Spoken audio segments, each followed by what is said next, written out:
The Sage Dose Control Pro comes with two handy features, the pause function and manual grinding option. Let's look at the pause function first. By pressing the Start Cancel button during operation, you'll be able to pause the grinder for up to 10 seconds to collapse and settle your coffee in the portafilter. The Start Cancel button will slowly flash while paused.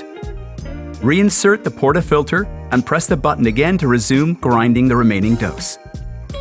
Or to cancel the remaining time, press and hold the Start Cancel button for 1 second.